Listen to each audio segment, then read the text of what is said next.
नमस्कार, करेन्ट न्यूजमा स्वागत छ। म अमृत राज काफले।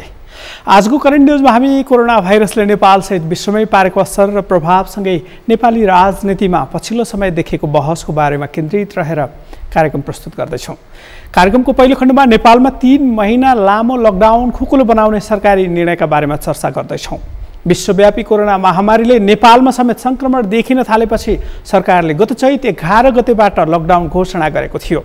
झन्डै 1.5 महिना बढी समय पूर्ण लकडाउन गरेको सरकारले अघिल्लो महिनादेखि बन्द रहेका सेवा क्षेत्र सञ्चालन गर्ने निर्णय गरेको थियो।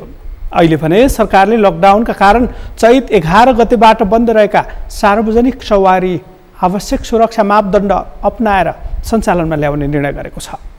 कोरोना संक्रमणको जोखिम न्यूनीकरणका लागि जारी भएको लकडाउनका कारण बन्द रहेका सार्वजनिक सवारी सञ्चालन गर्न दिने निर्णय सरकारले गरेको हो।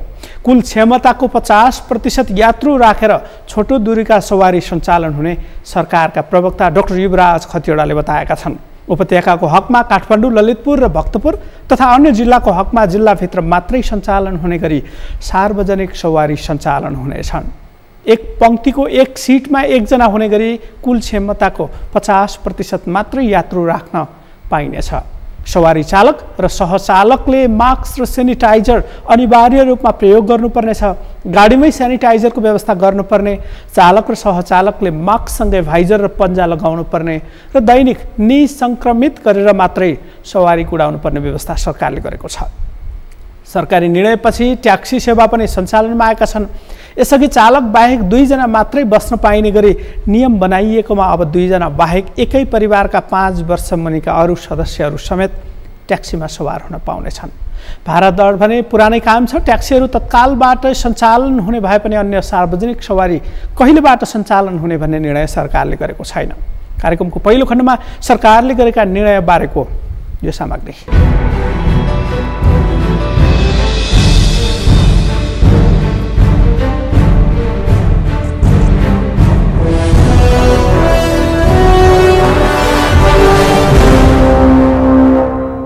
नेपाल प्रहरीको प्रहरी महानिरीक्षक पदमा अतिरिक्त प्रहरी महानिरीक्षक शैलेश थापा छेत्रीलाई बढुवा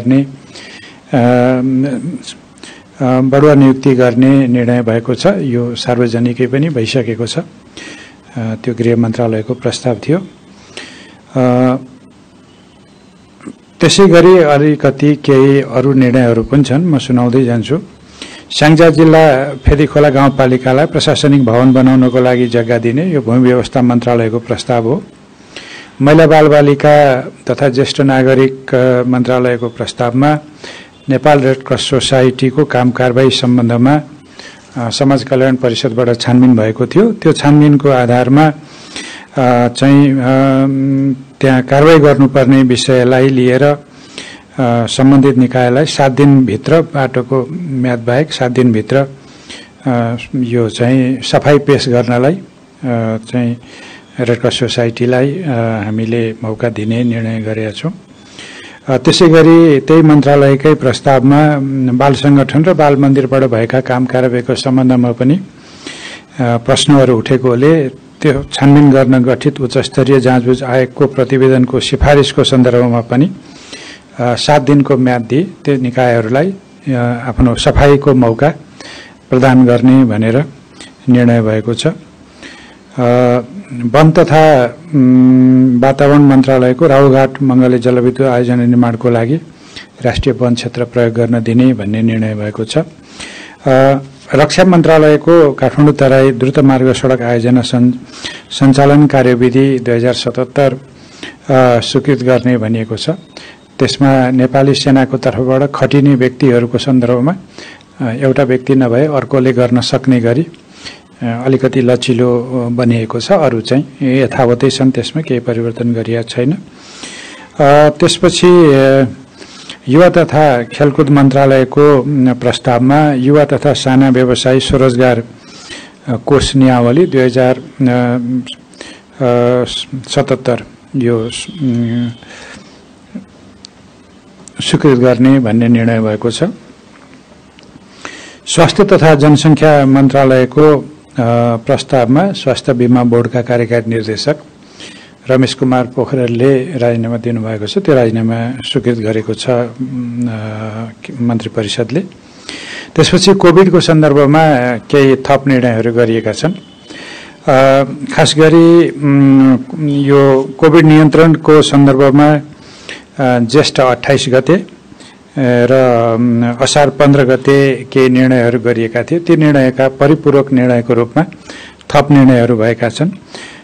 त्यो म सुनाउन गइरहेको छु।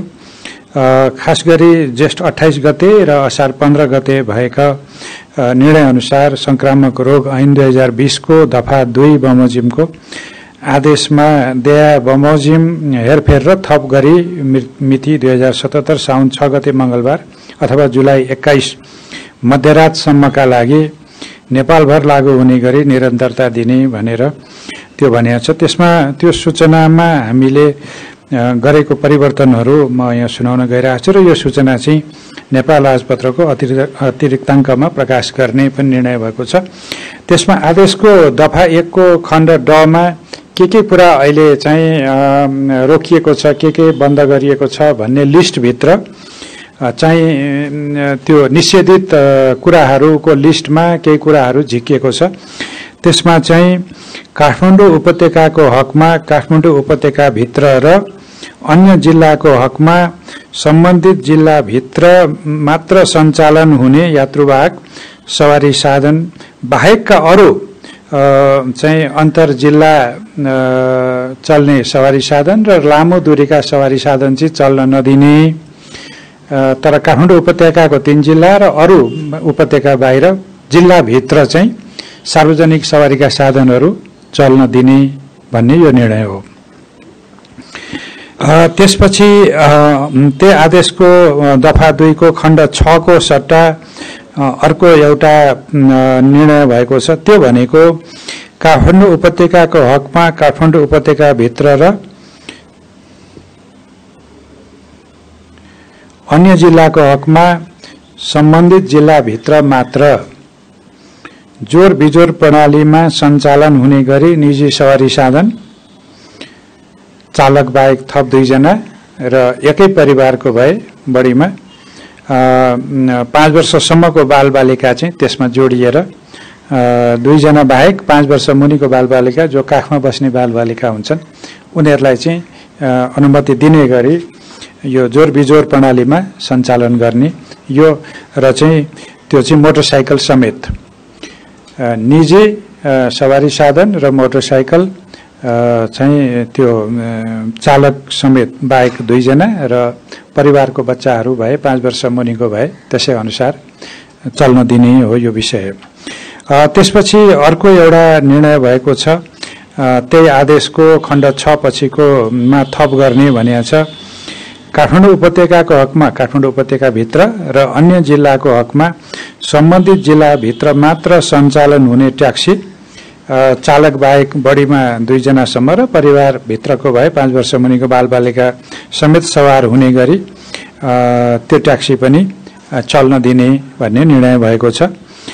त्यसै गरी अर्को निर्णय चाहिँ काठमाडौँ उपत्यकाको हकमा काठमाडौँ उपत्यकाभित्र सबै जिल्लामा र अन्य जिल्लाको हकमा सम्बन्धित जिल्लाभित्र मात्र सञ्चालन हुने यात्रुवाहक सार्वजनिक यातायात चालक सहित सीट क्षमताको बढीमा 50% यात्रु रहने गरी एक पंक्तिको एक सीटमा सामाजिक दूरी कायम हुने गरी 1 जना मात्रै राख्ने, सबै यात्रुले अनिवार्य रूपमा मास्कको प्रयोग गर्ने, सवारी साधनमा यात्रु चढ्ने समयमा सवारी साधनको ढोकामा र सवारी साधनभित्र सेनिटाइजरको व्यवस्था गर्ने, चालक तथा सहचालकले समेत अनिवार्य रूपमा मास्क भाइजर र पन्जा लगाउने र सवारी साधनलाई दैनिक निसंक्रमित गर्ने गरी सञ्चालन गर्ने भन्ने निर्णय भएको हो।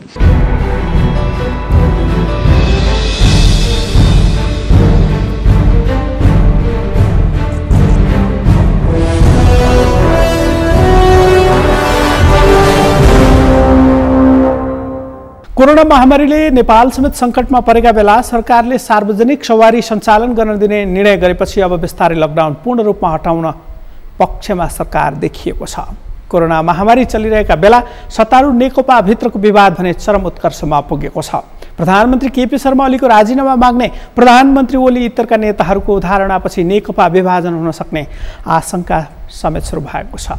सरकारका कामका बारेमा नेताहरूले निरन्तर असन्तुष्टि राख्दै आए पनि अघिल्लो सातादेखि सुरु भएको नेकपाको स्थायी कमिटी बैठकमै नेकपाका अर्का अध्यक्ष प्रचण्ड सहितका नेताहरूले प्रधानमन्त्रीको राजीनामा मागेपछि नेकपा भित्रको विवाद उत्कर्षमा छ।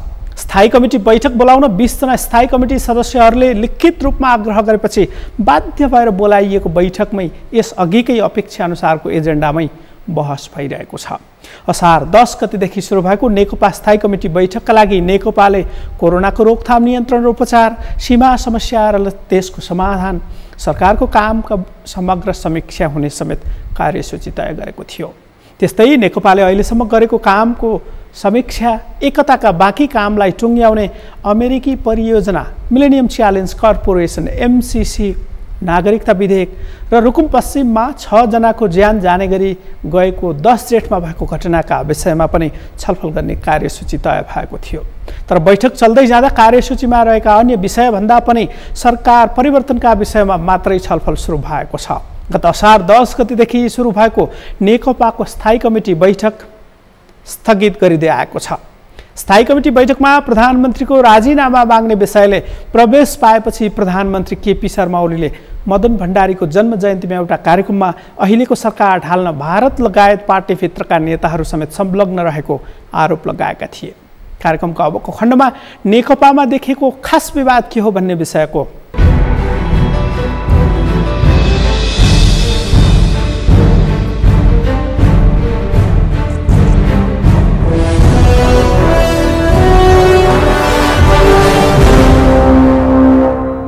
विभाजनको एउटा विभाजनकारी हावाहुण्डरीबाट ग्रसित छ र त्यसलाई रोक्न हामी लागिराखेका छौँ र रोक्न सकिन्छ भन्ने विश्वास छ। कसका कारणले परिस्थिति छ?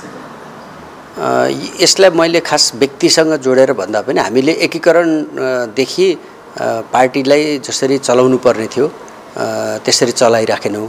हामीले पार्टी एकीकरणको सङ्गठनात्मक एकतालाई बनाउँदाखेरि एउटा विधि बनाउनु पर्ने थियो, बनाएनौँ। हामीले चाहिँ नियमित बैठकहरू गर्नुपर्ने थियो, गरेनौँ। एकीकरणका कामहरू तत्काल सम्पन्न गरेर सैद्धान्तिक वैचारिक काममा हामीले जोड दिनुपर्ने थियो, हामीले गर्न सकेनौँ। र सरकारको कामलाई पनि प्रभावकारी रूपले पार्टीको नेतृत्वमा सरकार चल्ने र सरकारले हामीले चुनावमा गरेको प्रतिबद्धता र हाम्रो घोषणापत्रमा उल्लेखित भए बमोजिम र पार्टीले स्थापना कालदेखि नै लिएको उद्देश्य बमोजिम सरकारका कामहरू प्रभावकारी हुन सकेनन् र सरकार र पार्टीको बीचमा पनि सुमधुर सम्बन्ध स्थापित हुन सकेन। त्यसले गर्दाखेरि चाहिँ समस्याहरू थपिँदै जाने, समस्याहरू झाँगिँदै जाने परिस्थिति भएर ती सबै एकमुष्ट रूपमा थिग्रिँदै अहिले त्यसको एक प्रकारको विस्फोट जस्तो भयो। जस्तो यो स्थायी कमिटी बैठक बोलाउन 20 जना केन्द्रीय सदस्यले लिखित रूपमै आग्रह गर्नुभएको थियो, तपाईँहरू पनि त्यो हस्ताक्षर अहिले केन्द्रीय सदस्य गर्दै हुनुहुन्छ। के अरे स्थायी कमिटी सदस्यहरूले हस्ताक्षर गरेर बुझाउँदा स्थायी कमिटी बैठक बस्न नसकेका बेला तपाईँहरूले भनेपछि फेरि बैठक बस्ला होइन? त्यही त मैले त्यो परिस्थिति किन भयो भन्ने कुरा महत्त्वपूर्ण कुरा हो। हामीले त्योभन्दा अगाडि केन्द्रीय कमिटीको बैठक माग्न पनि हामी 21 जनाले सही गरेर माग गरेका थियौँ। अहिले स्थायी समितिकाले माग गर्नु पर्यो र अहिले फेरि चाहिँ बहस चाहिँ कता गयो भन्दाखेरि एक थरी एउटा बहस चाहिँ दुईटा अध्यक्ष बाहेक केही पनि होइन, जे निर्णय हुन्छ दुईटा अध्यक्षले गरेर मात्रै हुन्छ भन्नेतिर एउटा बहस गयो। अर्कोतिर पार्टीको विधान, विधि, पद्धति हामीले अवलम्बन गरेको प्रणाली चल्नु पर्यो भन्ने बहस चल्यो। यो दुईटा बहस चल्दै गर्दाखेरि स्थायी समितिको बैठक पनि व्यवस्थित रूपले चल्न सकिरहेको छैन। त्यसकारणले यो अवस्थामा चाहिँ यदि स्थायी समितिको बैठक पनि व्यवस्थित नहुने हो भने आज अर्को महाधिवेशन नहुँदासम्म पार्टीमा उत्पन्न भएको सबभन्दा ठुलो सङ्कट समाधान गर्ने, सबभन्दा महत्त्वपूर्ण निर्णय गर्ने ठाउँको हो त भन्दा अहिले तत्काल महाधिवेशन त सम्भव छैन। त्यसले गर्दाखेरि सर्वोच्च निकाय केन्द्रीय कमिटी भएकोले यदि चाहिँ के अरे नेताहरूको बिचमा सहमति भएन, सचिवालयमा सहमति भएन, स्थायी समितिमा सहमति हुन सकेन, निर्णय हुन सकेन, नसक्ने हो भने पार्टीमा निर्णय गर्ने कहाँबाट त भन्दाखेरि त्यसको सर्वोच्च अङ्ग भनेको केन्द्रीय कमिटी हो। त्यसकारणले केन्द्रीय कमिटीको बैठक आयोजना गर्न हामीले माग गरिरहेका छौँ। त्यो हुँदा चाहिँ अहिले तपाईँले भने जस्तो विभाजनको त्यो हुण्डरी भन्नुभयो त्यो चाहिँ रोकिन्छ हो। किनभने केन्द्रीय कमिटीका मलाई लाग्छ चाहिँ नि 90% चाहिँ नि केन्द्रीय कमिटीका सदस्यहरूले एक स्वरले भन्ने छन् हामीलाई विभाजन मन्जुर छैन।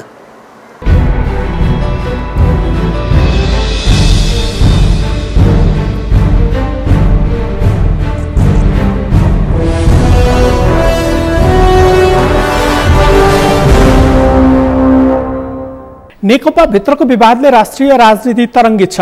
यहाँसम्म कि नेकपाका अर्का अध्यक्ष प्रचण्ड जसले सरकारको नेतृत्व परिवर्तनको कुरा गरिरहेका छन् उनीमाथि एउटा गम्भीर आरोप थोपरिएको छ। त्यो हो भारतीय सहयोगमा सरकार परिवर्तन गर्न लागि भन्ने आरोप, जुन आरोपलाई चिर्न नेकपाकै नेताहरूलाई समेत समस्या पर्न सक्ने देखिएको छ। पूर्व माओवादी र पूर्व एमालेका नेताहरूको बेग्लै भेला समेत भइरहेका छन्। सरकार परिवर्तन गर्ने भन्ने विषयमा सचिवालयका 6 जना नेताहरू एकातिर रहेको भए पनि प्रधानमन्त्री सहितका केही नेताहरू भने कुनै पनि हालतमा सरकारबाट बाहिरिने विषयमा छलफल गर्ने मुडमै छैनन्। यस्तैमा नेकपा स्थायी कमिटी सदस्यहरूको समेत मत बाँडिएको देखिएको छ। कतिपयले सरकारले राम्रो काम गर्न नसकेको र जनअपेक्षा अनुसार सरकार सञ्चालन हुन नसकेका कारण सरकारको नेतृत्व परिवर्तन हुनुपर्ने विषयमा खुलेरै धारणा राखिरहेका छन्।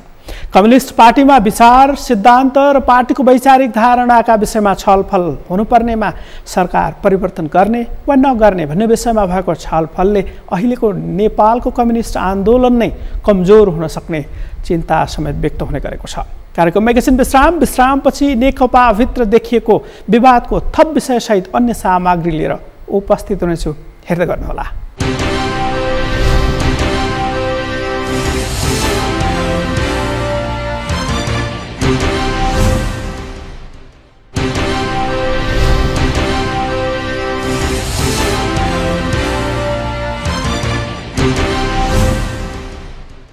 विश्रामपछि करेन्ट न्युजमा फेरि पनि स्वागत छ। आजको करेन्ट न्युजमा हामी नेपालमा कोरोना महामारी र सत्तारूढ नेकपाभित्र देखिएको पछिल्लो विवादको विषयमा केन्द्रित रहेर कार्यक्रम प्रस्तुत गरिरहेका छौँ।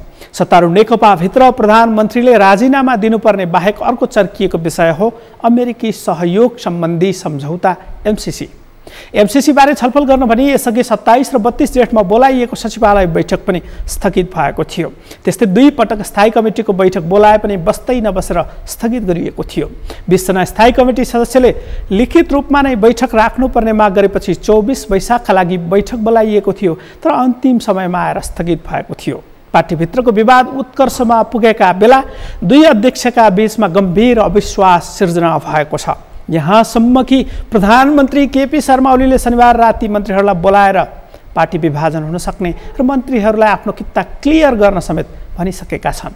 त्यसपछि विभाजन हुन सक्ने आशंका गरिएको नेकपा अब चाहिँ पार्टी विभाजनकै सङ्घारमा पुगेको भनेर चर्चा सुरु भएको छ, जुन नेकपाकै नेताहरूले समेत स्वीकार गर्नुपर्ने अवस्थामा पुगेका छन्। सरकारले गरेका कामका बारेमा नेकपाभित्र बहस भइरहेका बेला अमेरिकी सहयोग सम्बन्धी सम्झौता एमसिसी पारित गर्ने वा नगर्ने भन्ने विषयमा समेत गम्भीर मतभेद चलिरहेको छ। तर सरकारले संसदको जारी अधिवेशन अन्त्य गरेपछि यसअघि सरकारले पार्टी विभाजन गर्न सहज हुने गरी ल्याएको अध्यादेश फेरि ल्याएर नेकपा विभाजन गर्न सक्ने आकलन समेत सुरु भएको छ, जसका विषयमा सत्तारूढ नेकपाभित्र समेत बहस चलिरहेको छ। अहिले एमसिसीको विरोध गरिरहेका प्रचण्ड, माधव कुमार नेपाल र झलनाथ खनालहरू प्रधानमन्त्री रहेकै बेला नेपालले अमेरिकासँग सहयोग माग्ने प्रक्रिया निरन्तर जारी राखेको थियो। तर सम्झौता कार्यान्वयनका चरणमा पुगेपछि अनावश्यक रूपमा एमसिसीलाई विवाद बनाइएको नेकपाकै नेताहरू समेत स्वीकार छन्। यी यस्तै विषयमा नेकपाभित्र बहस भइरहेका बेला र नेकपा विभाजन हुने आशंका बढिरहेका बेला प्रमुख प्रतिपक्षी दलका नेता तथा काङ्ग्रेस सभापति शेरबहादुर देउवासँग समेत प्रधानमन्त्री केपी शर्मा ओलीले छलफल गरेका छन्। त्यसबाहेक नेकपा संसदीय दलका उपनेता सुभाष चन्द्र नेमवाङले सभापति देउवासँग छलफल गरेका छन्। छलफलका क्रममा नेकपा विभाजन पछिको सरकारको समीकरणका विषयमा समेत छलफल भएका समाचारहरू समेत सार्वजनिक भए, तर यसको औपचारिक पुष्टि भने हुन सकेको छैन। काङ्ग्रेसको केन्द्रीय समिति बैठकमा समेत सभापति देउवासँग भएको छलफलको विषयमा छलफल गरिएको थियो। काङ्ग्रेससँग भएको छलफलपछि नेकपा विभाजन हुन सक्ने आशंका झन बलियो बनेको छ। के भन्छन् काङ्ग्रेसका नेताहरू, अबको क्रममा यो भनाइ हेर्नुहोस्।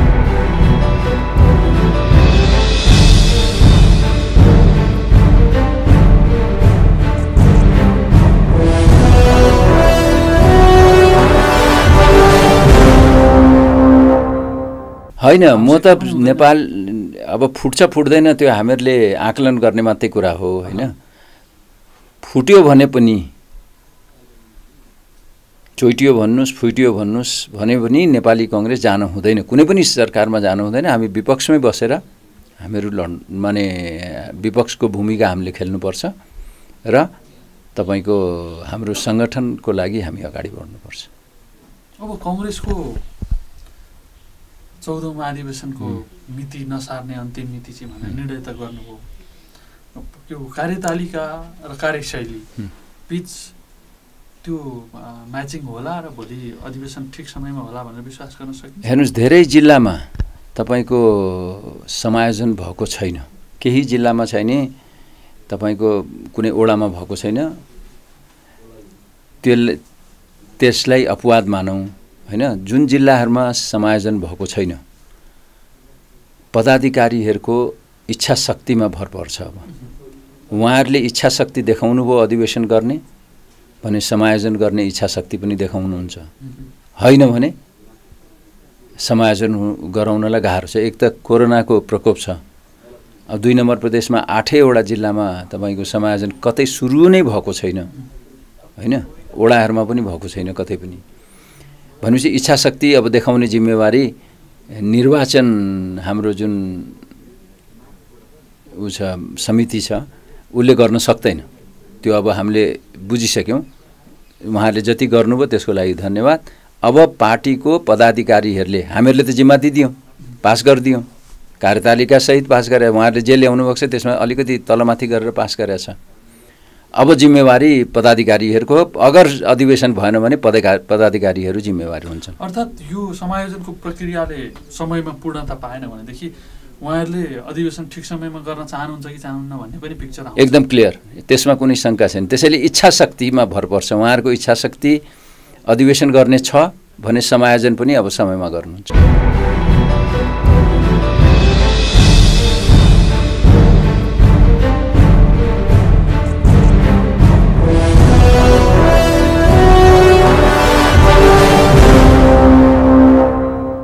राजनीतिक घटनाक्रम पछि लागौं। नेपालमा महामारीको रूप लिने संकेत देखिएको कोरोनातर्फ।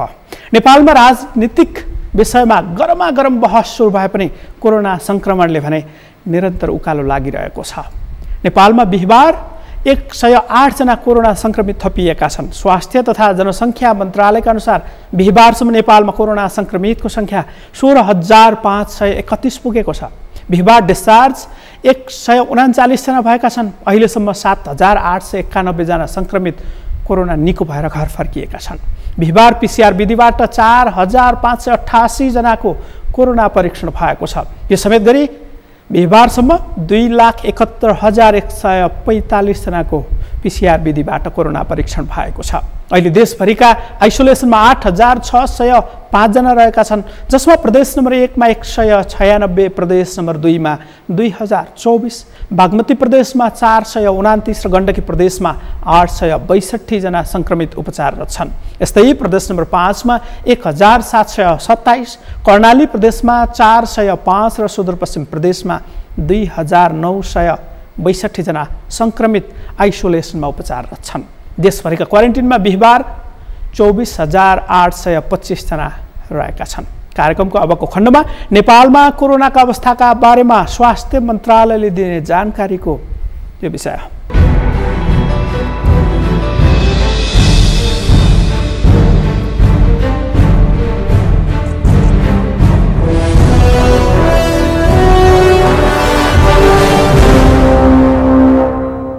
आजसम्मको तथ्याङ्क हेर्दा 1,21,70,845 जना व्यक्तिहरू कोभिड-19बाट संक्रमित हुनुभएको छ भने 5,52,129 जना व्यक्तिको निधन भइसकेको छ। दक्षिण एसियाली क्षेत्रीय सहयोग संगठन सार्क सदस्य देशहरूमा नेपाललाई तुलना गरेर हेर्दा नेपाल पीसीआर टेस्ट गर्ने मुलुकहरूमा अफगानिस्तान, बङ्गलादेश, श्रीलङ्का, पाकिस्तान र भारतभन्दा अगाडि रहेको छ। त्यस्तै कोभिड-19बाट प्रत्येक 10 लाखमा मृत्यु हुने बांग्लादेश, भारत, मालदिप्स, अफगानिस्तान र पाकिस्तान भन्दा कम रहेको छ। अब आजको प्रयोगशालाको विवरणतिर लागौं। विगत 24 घण्टामा हाम्रा 25 वटा प्रयोगशालामा 4588 जनाको रियल टाइम PCR विधिबाट नमुना परीक्षण भएको छ। क्वारेन्टिनमा रहनुभएका व्यक्तिहरूको संख्या घटेर 24425 भएको छ। आइसोलेसनमा रहेका संक्रमित व्यक्तिहरू एक्टिभ केसको संख्या 8605 छ। कोभिड-19 बाट संक्रमण मुक्त भई 24 घण्टामा डिस्चार्ज हुनुहुनेहरूमा जम्मा 139 जना हुनुहुन्छ र जम्मा 7891 जना डिस्चार्ज हुनुभएको छ। उहाँहरूको उपचार तथा हेरचाहमा अहोरात्र खटिनुभएका चिकित्सक, स्वास्थ्यकर्मी, नर्सेज र अन्य सहयोगी शुभेच्छुकहरूलाई स्वास्थ्य तथा जनसङ्ख्या मन्त्रालयले हार्दिक धन्यवाद दिन चाहन्छ। अब विस्तृतमा म विवरण प्रस्तुत गर्न चाहन्छु र हाम्रो स्वास्थ्य एप, हाम्रो वेबसाइट र भाइबर ग्रुप यथावत सञ्चालनमा छ। 2 वटा कल सेन्टरबाट 1034 व्यक्तिहरूले सेवा प्राप्त गर्नुभएको छ। अब म प्रयोगशाला अनुसार रियल टाइम PCR पोजिटिभ केसहरूको विवरण प्रस्तुत गर्न गइरहेको छु। प्रादेशिक जनस्वास्थ्य प्रयोगशाला विराटनगरमा सुनसरीका 1 जना र झापाका 1 जना, गजेन्द्र नारायण सिंह अस्पताल राजविराज प्रयोगशालामा सप्तरीका 2 जना, प्रादेशिक जनस्वास्थ्य प्रयोगशाला जनकपुरमा धनुषाका 2 जना र सिराहाका 4 जना हुनुहुन्छ। यस्तै राष्ट्रिय जनस्वास्थ्य प्रयोगशाला टेकुमा दार्चुलाका 1 जना, डोटीका 2 जना, काठमाडौँका 1 जना, नुवाकोटका 1 जना र सर्लाहीका 1 जना हुनुहुन्छ। शुक्रराय ट्रपिकल तथा सरुवा रोग अस्पताल प्रयोगशाला टेकुमा काठमाडौँका 1 जना हुनुहुन्छ। भरतपुर अस्पताल प्रयोगशाला चितवनमा चितवनका 4 जना, नवलपरासी पूर्वका 1 जना हुनुहुन्छ। किर्जन्य रोग अनुसन्धान तथा तालिम केन्द्र हेटौँडा प्रयोगशालामा मकवानपुरका 1 जना, वीर अस्पताल प्रयोगशालामा काठमाडौँका 1 जना, त्रिभुवन विश्वविद्यालय शिक्षण अस्पताल महाराजगञ्ज प्रयोगशालामा बागलुङका 1 जना, काठमाडौँका 2 जना र सिन्धुपाल्चोकका 1 जना हुनुहुन्छ। यसै गरी प्रादेशिक जनस्वास्थ्य प्रयोगशाला पोखरामा बागलुङका 2 जना, तनहुँका 1 जना र म्याग्दीका 2 जना हुनुहुन्छ। यसै गरी पोखरा स्वास्थ्य विज्ञान प्रतिष्ठान प्रयोगशालामा गोर्खाका 2 जना, कास्कीका 4 जना र लमजुङका 5 जना हुनुहुन्छ। भेरी अस्पताल नेपालगञ्ज प्रयोगशालामा बाँकेका 2 जना र दाङका 2 जना हुनुहुन्छ। राप्ती स्वास्थ्य विज्ञान प्रतिष्ठान दाङमा दाङका 5 जना। सुर्खेत प्रादेशिक अस्पताल प्रयोगशाला सुर्खेतमा दैलेखका 3 जना, मुगुका 2 जना र सुर्खेतका 18 जना हुनुहुन्छ। डडेलधुरा अस्पताल प्रयोगशाला डडेलधुरामा बझाङका 16 जना। यसै गरी सेती प्रादेशिक अस्पताल धनगढी प्रयोगशालामा अछामका 4 जना, बाजुराका 2 जना, कञ्चनपुरका 2 जना र कैलालीका 8 जना हुनुहुन्छ र आजको जम्मा संक्रमित हुनेहरूको संख्या 108 छ र आजसम्मको जम्मा 16531 छ। म अब प्रदेश वाइज विवरण प्रस्तुत गर्न चाहन्छु। क्वारेन्टिनमा भएका व्यक्तिहरूको संख्या भन्न गइरहेको छु। प्रदेश 1 मा 2850, 2 मा 2990, बागमती प्रदेशमा 1907, गण्डकी प्रदेशमा 4250, प्रदेश 5 मा 5240, कर्णाली प्रदेशमा 1899 र सुदूरपश्चिम प्रदेशमा 5289 गरी जम्मा 24425 र सक्रिय केसहरू बिरामीहरूको विवरण प्रस्तुत गर्दैछु। प्रदेश 1 मा 196 जना, प्रदेश 2 मा 2024 जना, बागमती प्रदेशमा 429 जना, गण्डकी प्रदेशमा 862 जना, प्रदेश 5 मा 1727 जना, कर्णाली प्रदेशमा 405 जना र सुदूरपश्चिम प्रदेशमा 2962 जना।